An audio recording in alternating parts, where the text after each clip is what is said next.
Welcome to The Breakdown with Brodkorb and Becky, a weekly podcast that breaks down politics, policy, and current affairs. I'm Michael Brodkorb.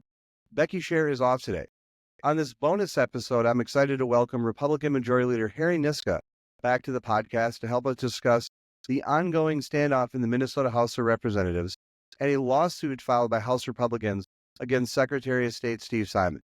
Because we like to keep things balanced, I will also bring back one of our favorite resident Democrats, Julius Hernandez, to give us a different perspective on the situation. Thank you so much for joining me today, and enjoy the show. I'm excited to be joined today by Leader Harry Niska of the Minnesota House of Representatives. Leader Niska, we're still in this standoff that's going on in the legislature. I just want to take a few minutes today. Can you inform our listeners where we're currently at and talk about a lawsuit that you recently filed against the Secretary of State? Sure. So we're at the end of the third week now of Democrats in the Minnesota House refusing to show up for work in an effort to prevent the House from doing any work at all. On the first day of session, Republicans attempted to move forward with and test whether 67 members of the House could be a quorum. Democrats, Steve Simon and House Democrats, sued us to prevent us from doing work. And so now we are in a position where the Minnesota Supreme Court has said 68 members is a quorum in order to be recognized in anything that we would do. But so this week, Republicans have showed up for work every day. Democrats are still refusing to show up for work. They're threatening essentially that they're going to not show up until March 17th, potentially, when it looks like maybe there would be a 134th member elected in the 40B election. And but they're still collecting a paycheck. And we were hearing from a lot of Minnesotans. Frankly, I'm outraged, and a lot of Minnesotans I know are outraged that members of the House who are not coming to the Capitol to do the work that the people of Minnesota elected them to do, that they ran in their communities to come to the legislature and do, that they're still getting paid for that. The Minnesota Constitution is very clear that if you have a lesser amount than a quorum, in the Article 4, Section 13 quorum provision, it says, a smaller number may adjourn from day to day and compel the attendance of absent members in the manner and under the penalties it may provide.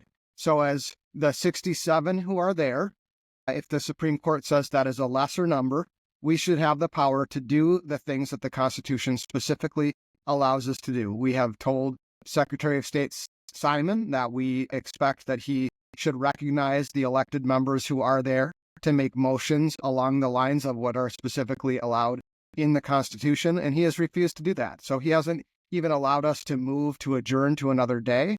He has instead done that unilaterally. But more importantly, we have tried and presented him with motions every single day that would compel those absent members to come, and that would prescribe penalties that in particular would be fining them for the amount of their salary and telling them that they would be ineligible for per diem if they don't show up, and create a further legal duty for them to show up. We think they do have a legal duty right now. They're breaking the law by not showing up. They broke the law on January 14th by not showing up, but this is the next step that we should be able to do. Secretary of State Simon is refusing to allow us to do it. He's interfering in what is a constitutional power in the legislative branch.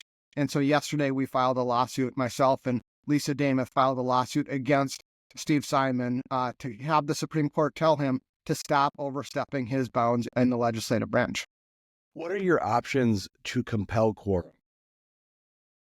Sure. In Minnesota, we've never had a quorum break like this before. There's never been an organized effort by an entire caucus to prevent a House from even organizing. We have had other examples in other states with similar language. So in both Indiana and in Oregon, those who had the power to compel members and prescribe penalties have fined amounts of salary from the legislators who aren't there. So we think that's clearly something that we could do, the 67 of us who are there, if Steve Simon would stop interfering with our ability to discuss and vote on prescribing those kind of penalties. In other states and in U.S. Congress, there have been law enforcement physically bringing people to the Capitol to work. So in Texas, it went all the way to the Texas Supreme Court, arrest warrants that had been issued for members of the Texas legislature, and the Texas Supreme Court said that was within this kind of constitutional language, that you can compel members and prescribe penalties. Obviously, that's not the motion that we have tried to put before the House. We haven't done anything about sending out law enforcement, but those are the types of things that are within that broad power. The courts that have looked at this kind of language have said it's really broad and unlimited power to protect the legislature, to be a vehicle for the legislative branch to function. Remember, we're talking about people who are choosing not to go to the legislature because they don't like the outcome of a vote that will happen at the legislature if they go. Yeah. So this is really fundamental to our entire system of government, to have a representative democracy, a Republican form of government where we elect elected officials to go to the Capitol. Then they have elections, they have votes, they debate things at the Capitol. And to try to prevent that from even happening it's a tactic that has been done at times in the past. It's never really worked out that politically for the folks who have tried that tactic long term. I think the Democrats might want to take a look at what's happened politically to the parties that have done things like this in other states and in other places in the past. But it is a tactic, but it's not a tactic that the Constitution says is good or allowed. And the Constitution definitely does not say that the elected officials who are there trying to do the work are powerless to just allow the Democrats to continue to do this. Steve Simon is trying to make us powerless. The Democrats in the House are trying to make us powerless. The governor, also obviously allied with the Democrats, the Democrat governor is trying to make us powerless. But the Constitution says we're not powerless, and we expect that the Supreme Court is going to agree with that. We have you for just a few minutes this morning. I wanted to ask you just a couple questions. Number one, when I'm watching the House session, and I've been watching almost every day that it's gone on, and I've noticed a pattern. And can you just maybe help explain this to me and our listeners? You are a sworn-in member of the legislature. You're in a leadership position of the 67 that's there. And what I'm seeing on TV is the Secretary of State come in, open it up, and then there's an opening prayer, temporary clerk. They go through the quorum. He determines that there's not a quorum, and the Supreme Court has now set what a quorum is. But I see you standing up at your leadership desk asking to be recognized. Correct. And what I'm trying to understand is how you have, is that where the fight is? Is that the disagreement right now that the Secretary of State is not looking up, not recognizing you, not acknowledging that you're there for you to offer anything? Exactly. And it's more than that. And this is in the declaration that I filed in the lawsuit. So on Monday, before we had our first session of this week, Speaker Dameth and I had a meeting with Steve Simon where we talked about him recognizing members. And he specifically said he was not going to recognize anyone for any motion, not a motion to adjourn. Traditionally, it would be an adjournment motion would be me as the floor leader, as the majority leader for our party, moving that when the House adjourns today, it adjourns until 3:30 tomorrow, a specific time and a specific date. And then when that motion passes, then I would move that the House do now adjourn. He is not recognizing us even for that motion, but we also have filed a written motion at the desk every single day. There was a slightly different version of it the first 2 days and the second 2 days, but the essence of it was the same, which is that absent members would be compelled with a fine of loss of their salary and a loss of their eligibility for per diem for the entire legislative session. If the salary would be for the days they missed, but the per diem would be a loss of eligibility of that for the session. And that was the motion. It was presented at the desk the way that every written motion is presented at the desk for the presiding officer or the speaker in the Minnesota House.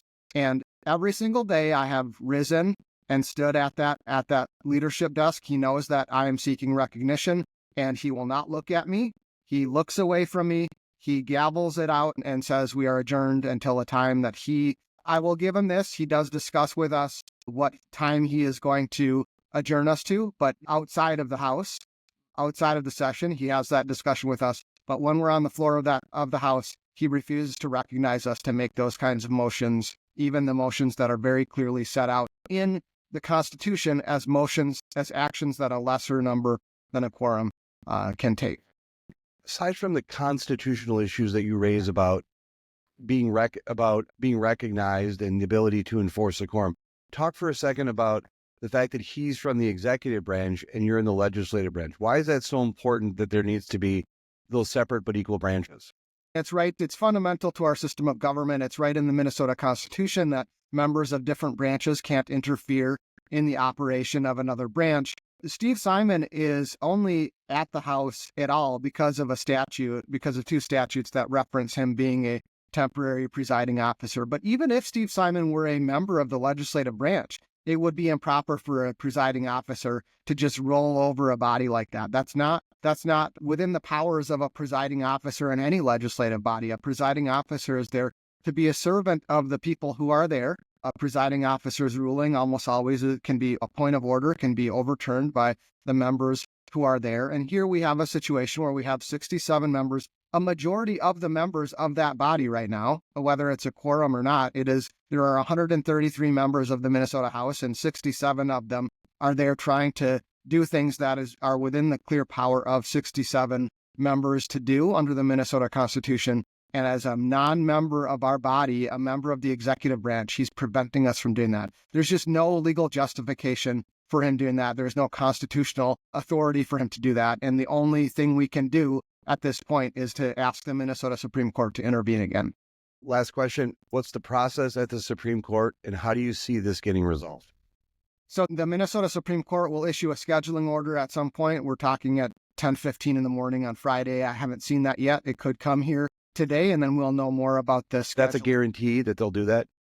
They have to take the case up? They will issue a scheduling order at some point. Yeah, they might. I suppose it's possible they would just go straight to some sort of a ruling, but most likely they will issue a scheduling order that tells us that we have to serve the other side by a certain date, and the other side has a certain date to respond. And that's how they normally handle cases like this. How long does that last?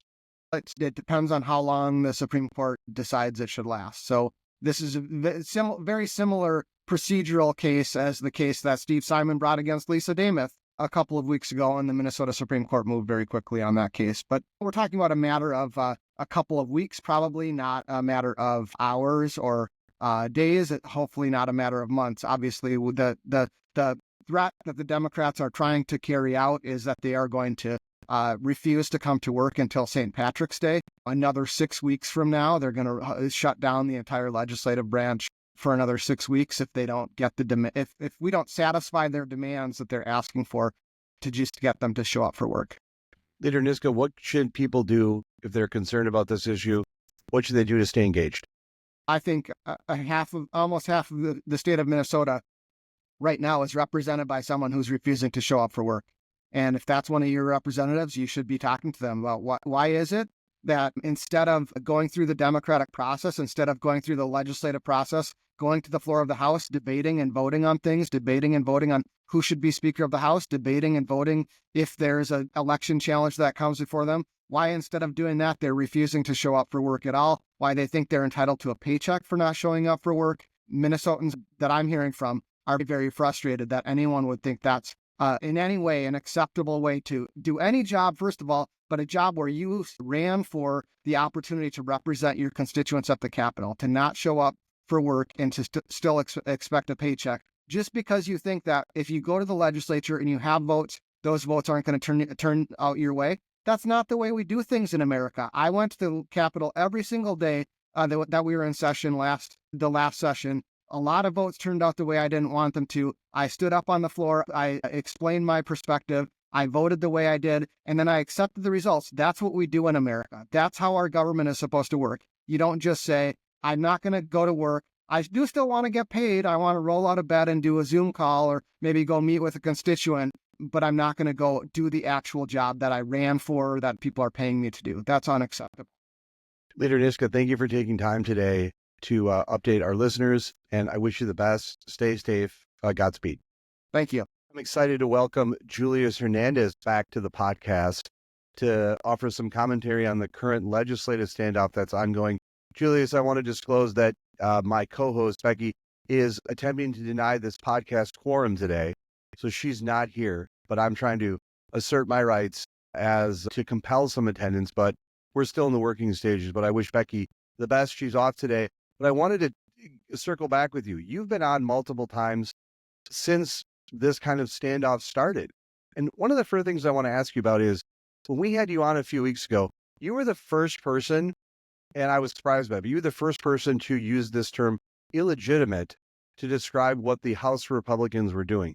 You said it so often and with such consistency that I was curious if you were being paid every time you use that word. But you were the first person, and to frame this well in advance of any legal decision, that from your perspective, what the Republicans were doing was not legitimate. Talk about that for a second. Yeah, I think the entire question came down to what is quorum. Obviously, the DFL had their perspective, and I should be paid for using the word illegitimate so many times. I think I've really upped their market value. But I think there was the question of what is quorum. Obviously, Republicans thought it was 67, Democrats thought it was 68. And in my mind, it was never going to be, was the Supreme Court going to rule on this? It was what they were going to rule. And I think when you look at some of the language, the argument made by the DFL and the Solicitor General from in front of the Supreme Court made sense. It's the number of seats that are in the body, no matter what, right? And the reason I always was using the word illegitimate is because they were not in a position to even pass a bill. 68 is to pass a bill, to pass something that makes a difference. And they knew that, right? Their actions in the House made it clear they knew that they did not have quorum because the only thing they could pass were resolutions. And so I think for the sake of the legislator going forward, we're in a good spot because the Supreme Court has made it very clear what quorum is. And I don't think Republicans have many cards to play anymore. I think they need to come back to the negotiating table. But also one thing I want to point out about Republicans and why I think when I was calling them illegitimate, they had a chance to be legitimate and they really fumbled. They got offered a really good deal by the DFL to be the governing party, the party in control of the legislature, even when the body was going to go back to being tied. And they didn't take it. And so now they put themselves in a position where they gambled and they lost. And now they have to come back to the table because they don't have much to stand on anymore when it comes to this conversation about if they have any power in the legislature, which they obviously don't. But yeah, I think at the end of the day, it really came down to, I believe quorum was 68 and they believed it was 67 and the DFL won in that conversation. And, it's good for the state and the legislator that was clarified, whatever way it went, So now that we've clarified that it's 68, we're still in a standoff though, because legislative Democrats in the House are doing everything they can to deny quorum. And so where we've been in the last few weeks is a little bit of a standoff in the sense that what the procedure that's happening is Secretary of State Simon is the presiding officer. He's coming into the chamber. He's doing what he's required to do, and he's coming to the determination now that the Supreme Court has said it's 68, that if the number is 67, that's not a quorum, and he's shutting down the chamber and adjourning to the next available time. That has led to a lawsuit that was recently filed by the House Republicans. And previously in this episode, I spoke with Representative Niska about that lawsuit. Give me your take on what you read about that lawsuit and how you think that's going to factor in.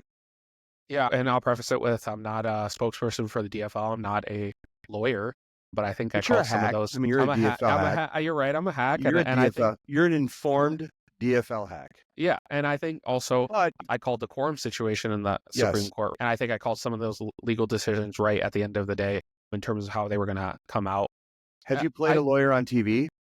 I am thinking I might get Holiday Inn Express last night. I might get casted in Suits, I think, or something along that nature. No, I will say to you, while you're not a lawyer, you coming out of the gates with illegitimate to describe what the House were doing, what you perceive the House Republicans were doing, was somewhat validated by what the Supreme Court said. So even though you're not a lawyer, you should consider going at some point.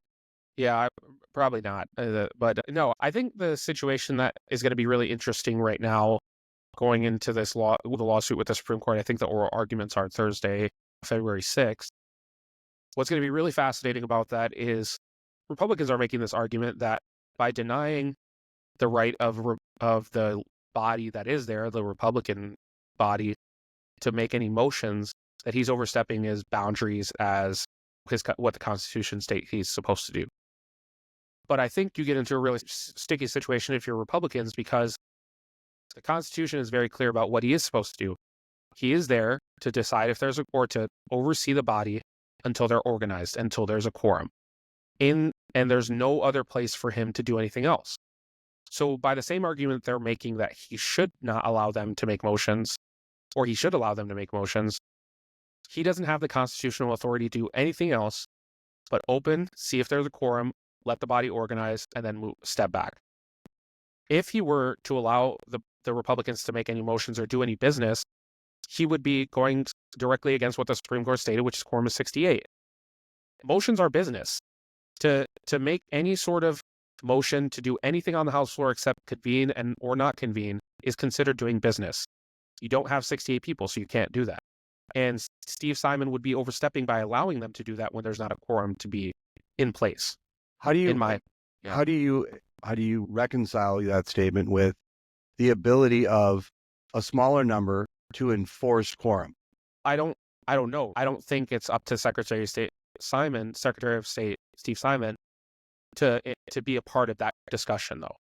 And I don't know, again, I'm not a lawyer. I don't know the parliamentary procedures of the House in its depth. Republicans are making these claims that they want to use the state patrol to enforce the DFL to show up and show up at the legislature. Anyone's made the claim that they want to. They suggested it, right? Well, sure. But my point is simply, we can disagree about the use of the tactic, but I don't think anyone is disputing that legislative Democrats in the House have they have the procedure to deny quorum. Right. And we've talked about this before, but in this kind of situation, I don't think we want to assign virtue to one side and vice to another. And I do believe that the Republicans have options. Yes. And if we're going to say that denying quorum is a legitimate parliamentary procedure, if that's something that's allowed, that the rules allow for, there are other rules that allow for the enforcement of quorum and where a smaller number can do a number of things. And that's where I think procedurally, I think that we're in a real mess. And that's why I continue to suggest that we're in a constitutional crisis, because there are statutes and the Constitution and all these competing things. And the system from my perspective, the system is just not working. Yeah. Because I just don't believe that the only vehicle, the only path that this can continue down is to repeat this exercise, what's going on for the last few days. I do not believe that practically and somewhat logically that the only leverage point in this is held by the 66.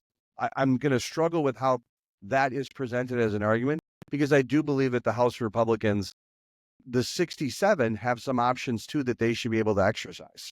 Yeah, and I don't disagree with that, but I don't know how Secretary of State Steve Simon would play into that role, as it's simply his constitutional role is to convene and organize the body if there's a quorum. I think you get into a really sticky situation if on one hand you claim that, which Republicans have done, that his role is only ceremonial, but then when he doesn't do what you want him to do in the sense of allowing you to make motions and do business on the floor, that he has to abide by that. So I think there's like you said, there's a lot of sticky situations in this, and there's a lot of sticky arguments that have to be reconciled. I don't know what that looks like. I agree with you, though. Here's what I do agree with. The House is not tied right now. It's 67-66. And the DFL is using denying quorum as a way to stop Republicans from doing some of the things that they have implied heavily that they're going to do or have not denied that they're going to do. And whatever that situation looks like, they have the right to do that. The DFL has the right to do that. But on the same end, I agree with you that Republicans do have some form of leverage to compel Democrats to show up. And how that is enforced or how that is brought to the floor, I don't know. I think you have a situation where maybe the upper chamber has some sort of leverage in the situation. Maybe the governor has some sort of leverage to be able to compel them. I don't know if that'll happen, but I think it's for the courts to decide, and we'll know soon if Secretary of State Steve Simon can continue to deny the motions on the floor because it's not his role, or if those motions are allowed to be made, and if Democrats or the Republicans can then compel attendance by the DFL. Now, I think where some nuance lies in this is this will be a tied chamber, no matter which way. It's not right now. It's not right now, but it will be. And it's not right now. But it's not. No, that's what I'm saying. It's not right now, and that's a fair argument by Republicans to make that the minority should not be able to have this much power. And if the DFL was in the same situation, they'd be arguing the same thing.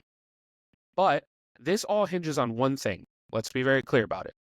Republicans had an opportunity to abide by the power sharing agreement that they made at the beginning of session.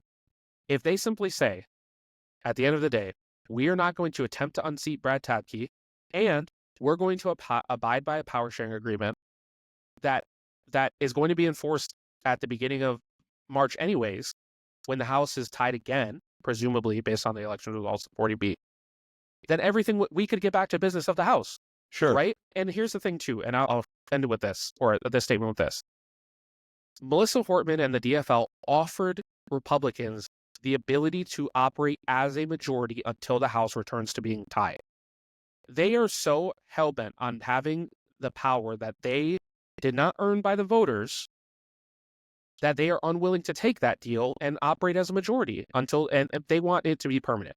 And because of that, they're not seeing that if they really wanted everything to go back to getting the work done of the Minnesotans by being at the legislature, they would take the deal.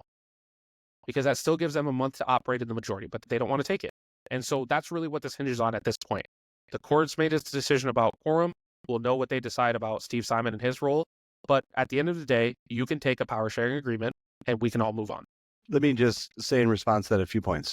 I'm not aware that there's any definitive language or any statement said that Representative Tabke is not going to be seated. And you and I both know that if Representative Tabke went there today and went into the chamber, he would be seated and Right. the process would be moved forward.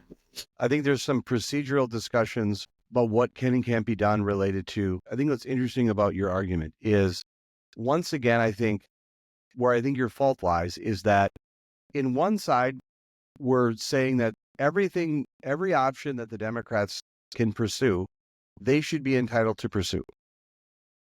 But in order for there to be an agreement in order there to be a power sharing agreement, Republicans have to take tools out of their tool shed in order for the Democrats to come and sit down. And let me just explain for a second.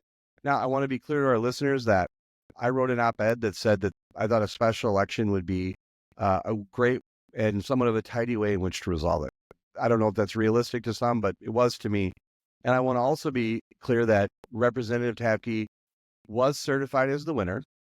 And then there was a court contest. There was an election contest where a judge determined in an advisory capacity that Representative Tabke did win the election.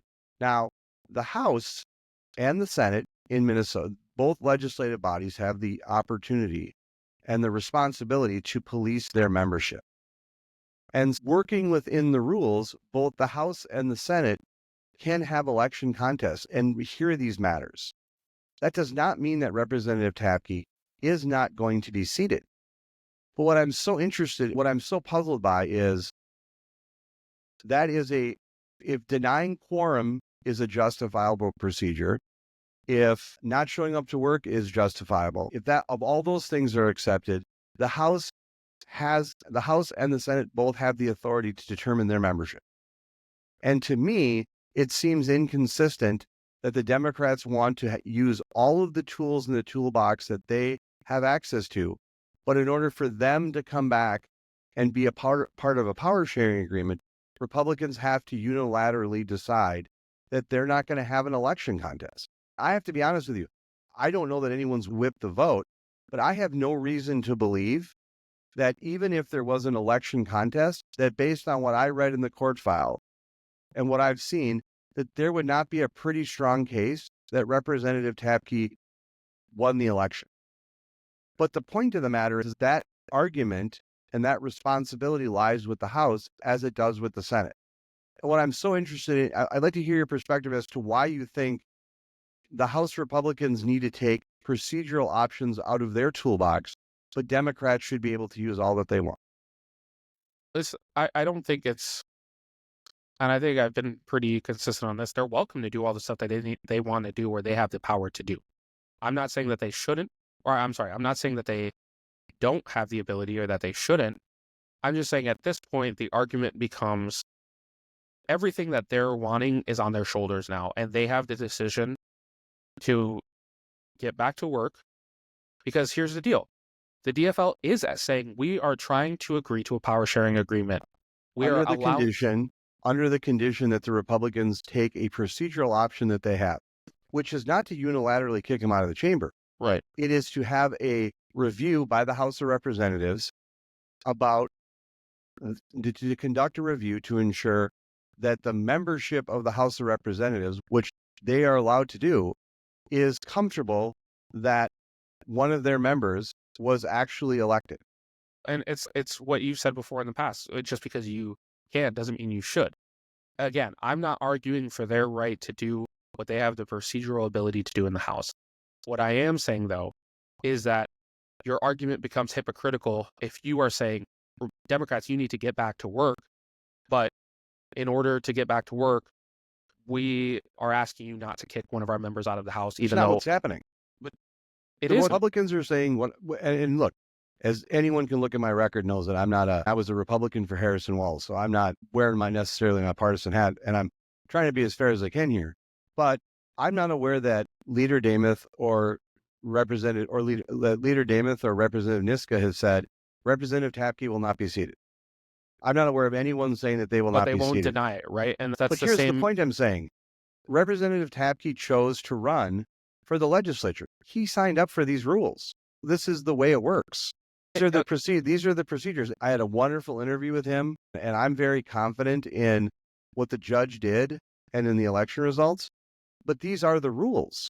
The rules are that the House has the option to do that. It would be one thing if the House was saying Representative Tapke will not be seated.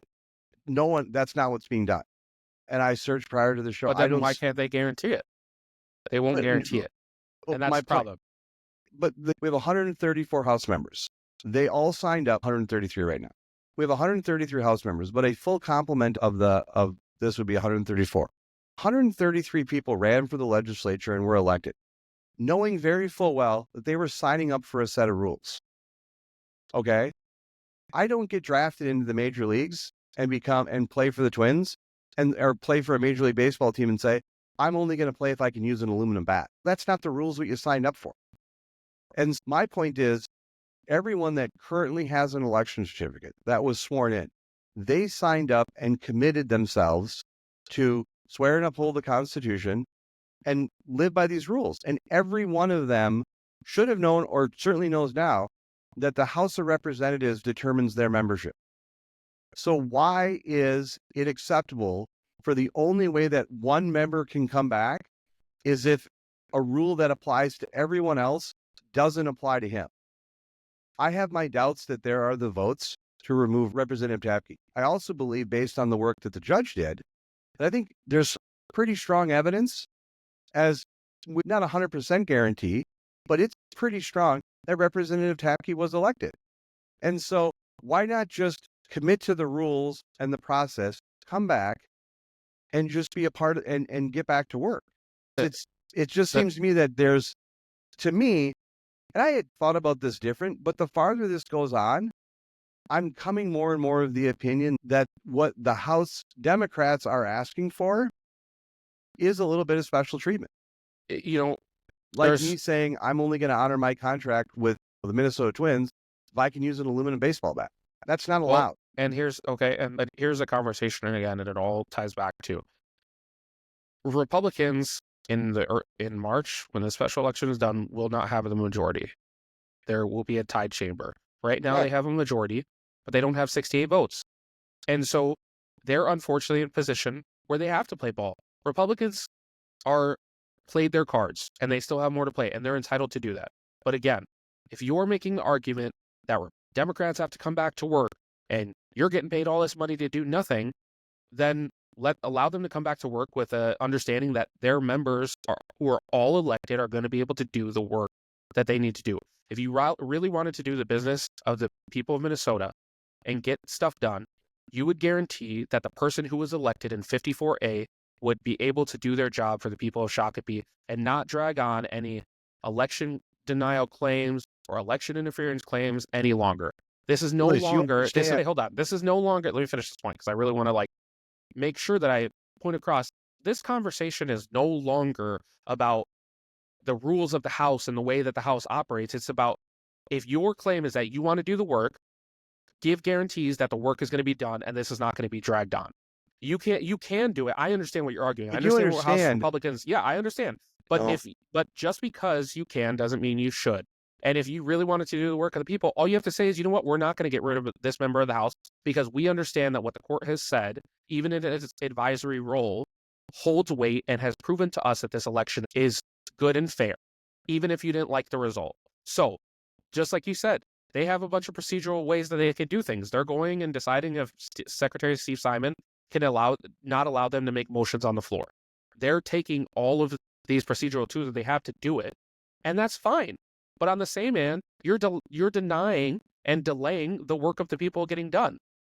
So you can make all the arguments you want about the rules of the House, but just as much as you're saying the DFL wants special treatment, Republicans are trying to deny the work being done by using all these court delays and all of these things, when again, it comes down to this. All they have to do is agree to a power sharing agreement. Correct. And that will allow them to operate in the majority for the next month, Julius, where they have the speakership, the committeeships, and they can do the work they want to get done. And then all you have to do is come back. Part of the responsibilities of the Minnesota House of Representatives is to determine and police who is a member.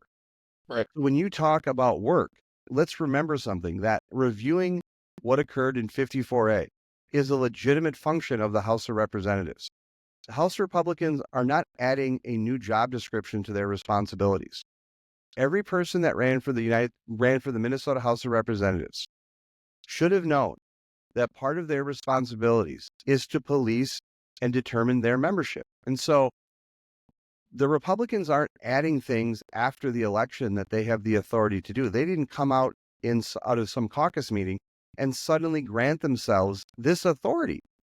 This is an authority that they have. So part of their work, part of their responsibility is to ensure that the membership of the House of Representatives is properly made up. And so when you talk about work, yes, I would agree with you. But part of the work that should be done is an option for them to review what happened in 54A. Independent of whether they should or should not is really not really relevant to the conversation. The question is, part of the work that House members and part of the authority that House members have is to determine the membership of the body. And so when you say come back to work, what you're really saying is, we only want you to do part of the work and part of the responsibility that you have. If you agree to come back, we will have a power sharing agreement if you assure us that you won't fulfill one of your obligations. The truth of the matter here is this, is that the House Republicans and members of the House and member of the Senate get to police their membership. That's what they get to do. That's their authority. We can have a conversation at a later point in the aftermath of this constitutional crisis as to whether that makes sense or not. But the bottom line is, that's their authority. That's what everybody signed up for. And so to say that we want to have a power sharing agreement and we want to get back to work, but we're going to define and take away what some of that work is, and you can't exercise your rights, and you can't do one of your responsibilities, I think is a tad disingenuous. I'm starting to believe it's just really disingenuous. Because again, as we've talked about, just because you can do it doesn't mean you should. And what I mean by the should is, I'm of the opinion that Representative Tapke should be seated. I've made that claim publicly. I understand the dynamics here. The bottom line is all members of the House and the Senate get to police their membership. And so the Democrats want to come back to work and only do the work that they want to focus on. And they want to bypass and remove some of the responsibility that they have. And I think that's really disingenuous. The House Republicans are there, and there's 67 of them there, and they're there ready to work. And so I don't think it's a clean argument to say that Republicans don't want to work. I think as this has gone on longer, I've thought about it a little bit more, and I'm coming to the position that I think that Republicans want to do all the work, including dealing with this election in 54A and discussing it. And I have my position and opinions on how it should be resolved. But the bottom line is 133 current members of the House of Representatives all signed up knowing that this was a responsibility to do. And I don't remember anyone saying, I'm not going to take my seat if we suddenly exercise this authority that we have. I think that it's disingenuous to say that Democrats, all they want to do is come back to work when Republicans are there and they want to do all the work and Democrats want to carve out a portion of work that they don't want Republicans to focus on. I think it's a little disingenuous then to make the argument that this is a situation where they have all the authority to do the things that they want to do. Also, listen, at the end of the day, what it comes down to, 67 is bigger than 66. And again, the whole argument is. But let me just be clear about something. This is what I think is interesting. What the House Democrats are actually doing now, in some ways, is they're saying that the rules that apply to everyone should not have to apply to them, the 66. That's well, because the bottom line is the House, whoever is in charge in any membership, anyone in the House, it is the responsibility of the collective House, a full complement of 134 House members, to determine and police their membership. And that's the responsibility of the House. And it doesn't just apply when Republicans are in charge, it applies when Democrats are in charge. And I think it's interesting. I just want to point out to you that that rule applies no matter who's in charge and what the composition is. And so so what Democrats want is they want a rule that applies to everyone to not apply to them. Listen, we can go back and forth about the intellectual arguments of what's happening in the House. I can see you waving the white flag. No, I'm not. Trust me, I'm definitely not. But here's the reality. We're in this situation that we're in, and there's an off-ramp for Republicans to get, if they really care about getting back to work. And for Democrats, you're right. If they really want to get back to work, they'll agree to the power-sharing agreement that they are discussing. The Republicans can operate in the majority for the month that they have, and they can do what they want to do as the majority until the special election, when it will presumably, certainly with a high level of confidence, go back to 67. We are in the situation that we're in. Everyone is in it, and we're all trying to figure it out at the same time. But the reality is, we are in a position where Republicans and Democrats don't have a majority, and someone has to compromise. And if someone's going to be the adult in the room, someone's going to do it when they want to do it. And what it sounds like to me, and this is just me being a DFLer and someone who has looked at this in a way where I try to be fair, mostly, even though I'm a shill by some people's standards, is if you want to get back to, some people call me shill on Twitter, and that's okay. But it comes down to this to me. If you want to get to work, everyone has an off-ramp to get back to work.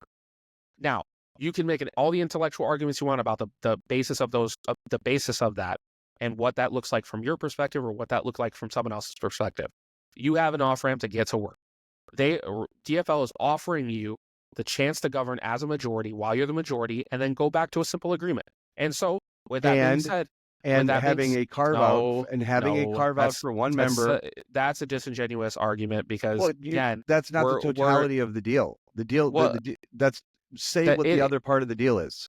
That they agreed to not remove a member that was duly elected. Listen, and again, this is the other part of the conversation, because now you're making me mad, Michael, because now you're being disingenuous. Here's the problem. No, I just want you to tell the totality of the deal. Here's the problem. Here's the disingenuous part of the Republican conversation. They are saying, we want for Lisa Dameth, Republican Speaker designate Dameth, came on this show and said she wants the people of 40B to have representation in a district they are certainly going to lose. You can say that with 99% certainty. Oh, why are you delaying a special election you're going to lose? Because you want the majority and you want power. That's fine. That is your right. You have the constitutional authority to take that to court. They want to play by the rules. They want the majority. They don't want to play by the rules. Please stop. And the second part of that conversation is she came onto this show. Wait, hold on. She came onto the show and said she wants the people of 54A to have representation. So the disingenuous argument from them is to say both of those things and try to remove the votes of 22,000 people in a swing district because you don't like the results and you don't like that the courts disagreed with you. That's simple. You can make all the arguments you want about disingenuous this, disingenuous that. You know what? The Republicans have the right now to go to court and decide what Secretary Steve Simon's role is. They lost when it came to quorum. They won when it came to 40B, and they'll either win or lose this. But they have been taking a lot of L's lately, and they had the upper hand for enough time that they could have made a deal from the DFL that gave them 2 years of power, even in a tied house. They played their hand the way they thought it would work. They lost, and now they're understanding that they don't have a lot left, and they're desperate. Take the agreement to govern in the majority until the special election, get to work. It's as simple as that. You don't have the upper hand anymore. The Republicans do not have the upper hand. You have to compromise. This will be a tied house. learn to deal with it or move on. Where compromising is give or take, right or wrong. That's what it is. And the DFL is going to have to give some concessions, right? And they are going to have to deeply think about the candidates they run next time and where they live. And they are going to take they're taking a public beating on the PR side, and they are learning from it. Trust me. That's an inter-party. How the DFL chooses to vet their candidates is an independent decision. But again, it all comes down to there's an off-ramp and there's compromises that have to be made. And if one of those compromises is you don't remove someone who's duly elected in a district where 22,000 people voted, take it and move on. Because again, let's be very clear here. Lisa Damath had the chance, Speaker Damath had the chance to be a governing body in a tie in a 67-67 split for 2 years when they didn't deserve it. And they had a very good deal. And they bet that they would get it better with the courts and through the system of parliamentary procedure, and they lost. Take the deal you have now. If you care about getting back to work, take the deal. Because the only people that are not allowing Democrats to come back to work are the ones threatening to take someone out of their seat that was duly elected. It's as simple as that. I know we're going to disagree on the merits of it. I know you try to believe that, but you're saying that believes that. Trust me, I believe One last thing I want to say that I thought Representative Niska made a really good point, which is he showed up to the chamber when he was first elected, knowing very well that he was going to lose some votes. He was going to come up short, and he was still there, and he was on the floor voting. I believe that there is a legitimate disagreement that's going on, and I believe where that disagreement should be happening is on the floor of the Minnesota House of Representatives. And so I think Representative Niska makes a really good point when he says, I showed up when we were in the minority, and I lost votes all the time. That comes with it, but you at least show up and do the work. And so I go back to, I think that it's pretty clear that the Republicans are in the chamber, ready to work, and want to have the discussion. And I'm not naive to say that there's not a debate and there's not a disagreement. But where this debate and disagreement should be happening is on the floor of the House of Representatives, on full display. That's where we can have the discussion about what's going on in 54A. That's where all of this stuff can be aired out. And so I thought he made a really good point, and I wanted to give you a chance to talk about his perspective of, look, sometimes losing votes is a part of this. And I think that he made a really good point. Sure. When you come from a party that perpetually loses in this state, you get used to being perpetually a loser in terms of... No, it's true. It's true. It's like when you perpetually lose, you get used to losing. And that's fair. That's a good point, right? That's a good, fair intellectual argument. You need to be prepared to lose votes, but I want you to listen to the language, which is when I was in the minority. There's a very clear distinction there. This House right now... You do understand that as much as I don't... You understand that 67 is larger than 66. Yeah. Okay, and let me make this point. Your math and my math are the same. For the next month, the DFL is going to lose some votes if they go back to work. That's 100% fair. And Representative Niska is very correct about that. Okay, but when this House goes back to a tie, you're not in power anymore. This is a tied House. Yep. And no one has to get used to losing anything. Here's where me and you will agree on this whole situation. I'll be the judge of that. Here's where we'll agree on this situation. This is, I think, good for the House, and I'll tell you why. People are going to have to learn, for the House Republicans and DFL, they are going to have to learn how to work together or not work at all. They've been doing one part of that, which is not working at all, and it hasn't worked for anyone, especially not the people of the state. But there are going to be times where they're going to go in, both sides of this equation are going to go in and lose. But they're going to learn how to work together this next 2 years.